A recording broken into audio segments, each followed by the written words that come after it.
à tous et bienvenue sur la chaîne de Fouini. Les amis, je viens de me régaler. J'ai regardé pendant plus de 30 minutes une interview de Dimitri Bivol après combat. Alors pas juste après combat, mais il a pu passer une nuit, une bonne nuit de repos, se poser et avoir une interview vraiment enrichissante. Je l'ai trouvée extrêmement pertinente et surtout, j'ai vu un personnage incroyable de Dimitri Bivol et c'est ce que je veux évoquer avec vous dans cette vidéo.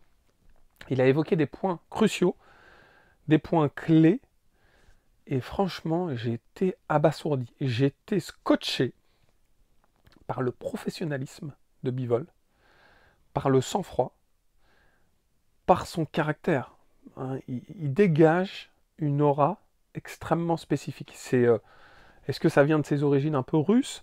Est-ce que ça vient de sa formation? Est-ce que ça vient de sa spiritualité qu'il essaie de s'imposer en tant que boxeur, en tant que champion? J'étais waouh. Je me suis dit, franchement, respect à Bivol.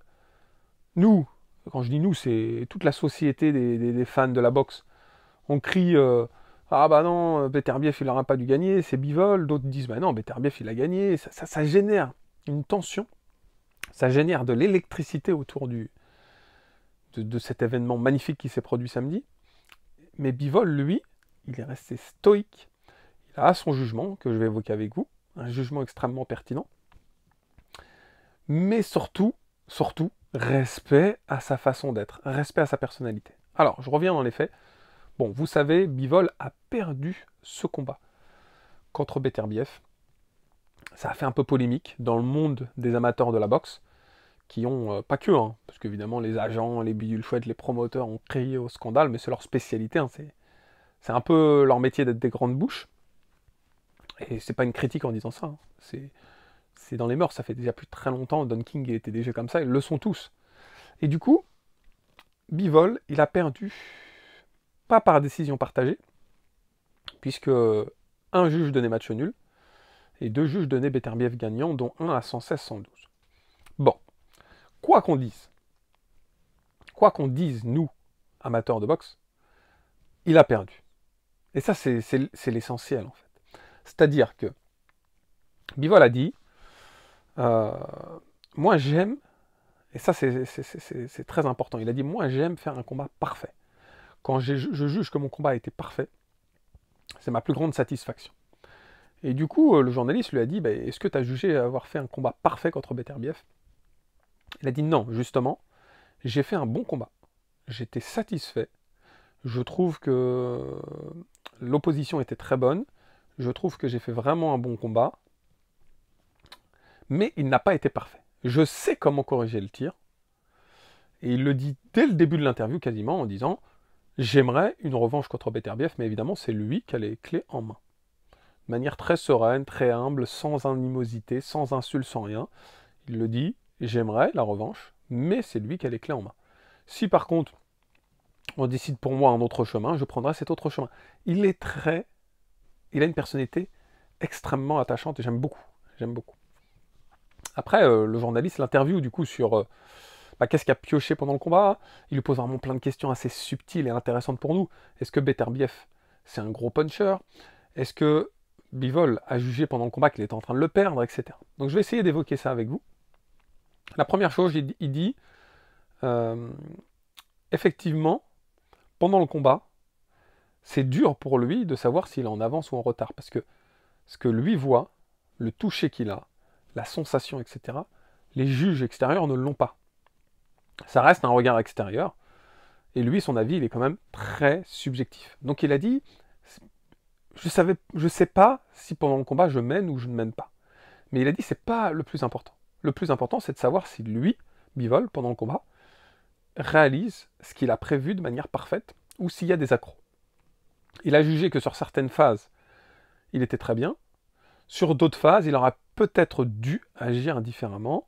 Par exemple, à un moment donné, il sentait l'oppression de Beterbiev, sans stress. Donc il était dans les esquives rotatives. Il sentait son oppression. Et il ne se posait pas la question, est-ce que je suis en retard ou pas? Il sentait qu'il devait réagir à cette oppression, en fait. Et il n'avait parfois pas le temps de réagir. puisque le gong sonnait, et il s'est dit, mince, le round, il dure même pas 3 minutes ou quoi. Il était surpris par la fin du round à chaque fois. Il avoue, il reconnaît que sur les dernières reprises, Beterbiev était beaucoup plus présent. Il se l'est lui-même dit pendant le combat. Auprès de son coin lui demandait vraiment de ne pas rester dans l'axe de Beterbiev. Donc d'effectuer des rotations et de remiser sur le contre derrière. Chose qu'il faisait, selon lui, évidemment. Encore une fois, peut-être pas de manière parfaite, mais suffisant pour être satisfait de sa prestation. Il était un peu surpris. Alors le journaliste lui demande, est-ce que Beterbiev est ultra puissant? Est-ce que Beterbiev... est-ce qu'à un moment donné, tu as été extrêmement inquiété? Donc il lui dit... Alors, il l'a comparé à Canelo. Et ça, j'ai trouvé ça énorme. Parce que Bivol a affronté Canelo et a affronté Beterbiev. Deux légendes de la boxe. Clairement, deux légendes. Il les a affrontés. Et il dit une chose très intéressante. Il dit, moi, je ne suis pas le plus grand des punchers. Bivol, c'est pas le plus grand des punchers. Et il n'a jamais voulu l'être. Il a Sugar Ray Leonard comme boxeur de prédilection. Et il regarde en permanence les combats de Leonard. Hein, contre toute la, on va dire, toute la clique des années 80. Et il les regarde en permanence. Il dit, quand j'affronte Canelo, je sens le potentiel de Canelo, évidemment. Mais il sent qu'il fait une prestation presque parfaite. Et il sent qu'il réussit à deviner, un peu comme le haki de la perception. C'est Katakuri, en fait, Bivol. Il arrive à deviner les coups de Canelo. Parce que Canelo, il dit, hein, c'est Bivol qui le dit, Canelo, il prend son élan pour mettre une grosse patate. Et du coup, c'est prévisible. Le coup est très puissant, extrêmement puissant. Mais derrière, les coups qui en découlent sont beaucoup moins puissants. Et du coup, une fois passé ce gros coup, les stockades, il gère très bien la situation. Et il dit Canelo, c'est son but. De mettre un gros coup, une grosse patate, mais comme elle passe pas, parce que je la vois arriver, il a pas de solution. Et Bivol arrive à construire sa boxe de manière quasi parfaite, comme il le souhaitait, et il en sort gagnant. Et il dit Beterbiev, c'est vraiment différent. C'est très différent parce que Beterbiev, il ne cherche pas à mettre ce gros coup puissant. Il a dit peut-être que s'il cherchait à le mettre, il serait encore plus puissant que Canelo. Mais Beterbiev ne cherche pas à le mettre. Il cherche à mettre des combinaisons puissantes et assez courtes. Ce que j'expliquais dans ma vidéo précédente.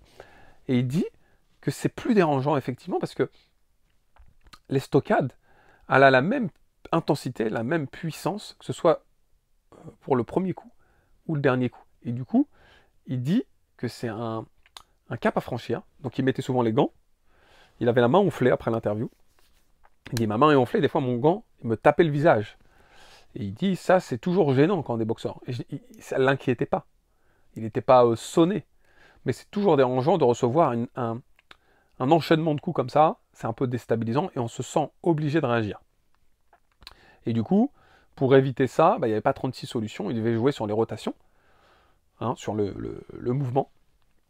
Mais qu'il sentait que parfois, il y avait cette oppression. Et effectivement, les juges ont dû la voir. Lui, par contre, il a quand même réussi à générer les mouvements et la boxe qu'il souhaitait. Donc à la fin du combat, il ne savait pas s'il avait gagné ou perdu. Donc on voit Bivol taper le poing de Beterbiev, aller dans son clan, serrer les bras, mais en fait, il dit à ce moment-là, je ne fais pas ça pour dire ouais j'ai gagné. Et il dit je fais ça parce que ça y est, c'est enfin terminé. J'ai réussi à aller au bout de cette échéance. J'ai réussi à m'exprimer de manière pas parfaite, mais de manière soutenue et satisfaisante. Donc j'ai été, auprès de mon clan, fêter cette fin de guerre, en fait. C'était ça, en fait, son souhait. Il dit au moment de l'annonce des juges, j'avais plus ma décision, c'était plus entre mes mains. C'était le juge qui décide, moi, ça y est, j'ai fait ma part de travail, et j'attends. Et du coup, quand il voit qu'il perd, il dit, et là c'est vraiment épatant, il dit, j'ai perdu, les juges l'ont décidé, j'ai perdu. Et le journaliste, il dit, oui, mais non, mais regardez, on a fait plein de sondages à gauche, à droite, beaucoup donnent Bivol gagnant. Et là, il dit, mais attendez, j'ai perdu, on a beau donner Bivol gagnant, ça c'est vrai dans toute chose, dans tout combat. Il n'y a qu'une seule issue, il y a un gagnant et un perdant. Aujourd'hui, j'ai perdu, j'assume cette défaite. le journaliste est surpris en disant, mais comment vous faites pour avoir cet état d'esprit, etc. Il dit, c'est un quotidien. C'est-à-dire que il y a pas, il se dit, évidemment, il y a des remises en question. Il y a des moments où il est triste, il y a des moments où il est content, etc. Mais cette gestion d'émotion, est-ce qu'elle est propice à sa réussite ou pas? C'est la question qui se pose à chaque fois. Et quand il fait le combat, quand il combat contre Beterbiev, il le dit, il dit, j'aurais pu penser ce que beaucoup de boxeurs pensent. Il est oppressant, il a un cardio. Parce qu'il a dit, le journaliste lui a demandé quelle est la qualité, la meilleure qualité que vous pouvez donner à Beterbiev. Il a dit le conditionnement. Je pense qu'il voulait dire, comme conditionnement, sa forme physique. Son cardio, son endurance, la capacité à maintenir sa puissance de coup jusqu'à la fin du combat, la capacité à encaisser, rebondir, rebondir, rebondir, réagir. Il a dit ça m'a surpris, effectivement. Mais Bivol, lui, en tant que champion, parce que c'est un champion vraiment incroyable, il s'est présenté au combat, il ne s'est pas dit, j'ai face à moi un monstre. Et il le dit comme ça dans l'interview, il utilise le mot monstre. Il dit, si je me dis j'ai un monstre face à moi et que je vais perdre, bah je vais perdre. Il dit, quand on est en haut niveau comme ça, et que les deux sont au sommet, c'est le mental qui fera la différence. La gestion des pensées pendant le combat. Est-ce qu'il faut être focus, rester sur sa stratégie, utiliser le stress qui est présent à bon escient, etc. Il dit, je pense qu'il y a beaucoup d'adversaires passés de Beterbiev qui étaient dans cet état d'esprit, bah, j'essaye, mais très vite se sont laissés emporter par leurs émotions et se sont dit, maintenant il tape trop fort, il a un cardio trop puissant, je vais perdre. Et effectivement, ils perdent. Lui, il s'est jamais dit ça pendant le combat Bivol. Au même titre que quand il affronte Canelo, il se dit pas que c'est une légende, il se le dit, il est content, il est excité par cette opposition en fait. Mais il l'utilise à bon escient pour se dire, moi je vais l'éteindre cette légende. Moi je vais réussir à hisser mon niveau de boxe pour pouvoir l'éteindre. Et en fait, il a dit une phrase qui m'a épaté. Il a dit, à tout problème, il y a une solution en boxe. Il dit, c'est ce que j'aime dans la boxe anglaise, c'est que peu importe qui t'a face à toi, tu peux toujours utiliser les qualités de l'adversaire comme force pour toi. Il dit, s'il tape de manière très puissante, tu l'utilises pour contrer. Et même si toi, tu n'as pas une grosse puissance, le contre va être puissant directement parce que lui envoie de la force. Et quand il se reçoit ton coup devient puissant de par l'intensité que l'adversaire a donnée. Et il a raison. Il a dit du coup, quand j'ai un boxeur extrêmement puissant comme Canelo, il jouait sur les rotations et les contres pour lui faire encore plus mal. S'il a un boxeur extrêmement dynamique face à lui, rapide, il va raccourcir la distance ou au contraire l'agrandir en fonction du cardio de l'autre pour pouvoir gérer le combat. S'il a un adversaire avec plus d'allonge, il a aussi sa stratégie. En fait, en gros, lui, il voit la boxe pas comme un sport violent. Il voit la boxe comme un sport de stratégie. Comme si c'est des échecs. Et du coup, lui, tout est orienté autour de ça. Intelligent, un boxeur extrêmement intelligent. Un boxeur au physique déterminant. Bivol m'a impressionné dans cette interview. Un sang-froid, une classe. Nous, on crie au scandale. Lui, ça y est, j'ai perdu. Et je l'accepte, évidemment. Maintenant, comment je vais réagir? Comment je vais rebondir? Est-ce qu'il va y avoir une revanche? Et il a dit, si il y a revanche, j'ai la solution. Je sais ce qui a cloché dans le combat. Et en fait, lui, il aime faire des prestations parfaites. Il dit parfois, dans mon passé de boxeur, j'ai fait des prestations parfaites, où là, il n'y avait aucun doute. Parfois, des prestations pas forcément parfaites, mais qui ont été suffisantes pour gagner. Il dit, ce soir, je ne pouvais pas juger si c'était suffisant pour gagner ou pas. C'est-à-dire que lui-même, en tant que combattant, ne pouvait pas prévoir l'issue du combat à la fin du combat, parce que le combat il était extrêmement serré, il ne faut pas se mentir. Ils nous ont fait une prestation de haut vol. Ils nous ont régalé.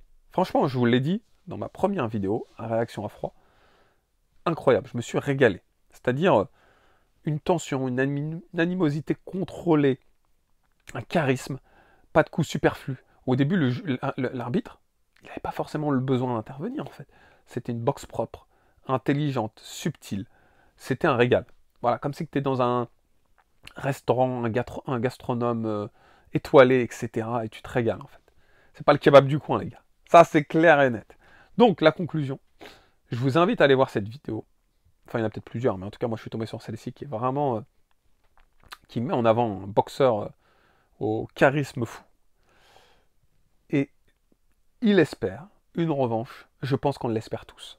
Moi, à la base, si je devais conseiller Beterbiev, je lui aurais peut-être conseillé de prendre sa retraite. de finir en beauté. La légende 2.